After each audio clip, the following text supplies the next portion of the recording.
What's up? Brent from Brent Speed. Thanks for watching Brent Speed TV. Today it's a 25 GT manual transmission.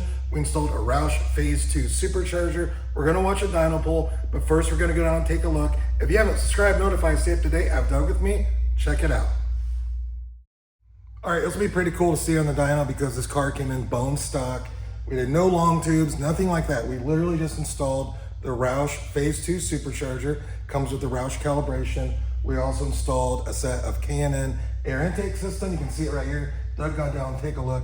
So this K&N cold air kit, they call it, basically will work on a naturally aspirated car, but also because the way ROUSH positions the throttle bodies on this, it'll fit right on this as well. Works fine at the calibration, no problem. So this is 93 octane with boosting. That's the pull we're gonna look at, and we'll talk about what a car like this would make without the boosting. Check out this dyno pull.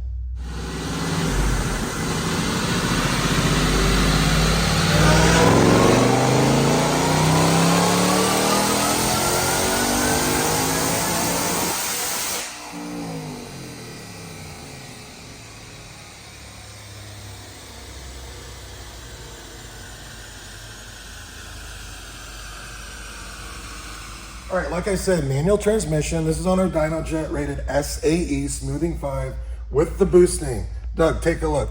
Let's call it 720 real horsepower at 7,300 RPM. Torque, love that.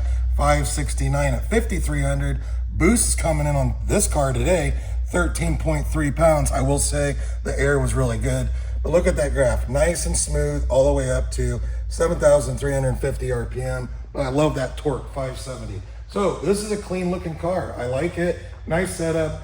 25 Mustang manual transmission, just the Phase 2 ROUSH supercharger K&N. Hey, we keep all that stuff in stock. So maybe you want one shipped to your door. You want to come to Indiana for an install. You can email quote@brentspeed.com. What's that cost? But we can get this shipped right out to you as well. Have a great day. Okay, one more thing. I forgot to tell you something. Over here on this graph, when I said 720 raw horsepower with the boosting, you might be wondering, what does a car like this make on pure 93 octane? So you would expect a manual transmission car, just bolting this on, to be around 680 raw horse, getting about an extra 40 raw horse from the boosting. Now I have a lot of other videos where we dyno these with 93, with boosting. We also have done different pulleys, different tricks. I want to put a link to those videos at the end of this. You can click on and watch other videos where I kind of go over all that. So that's it, man. Leave a comment if you have any questions. Have a good one.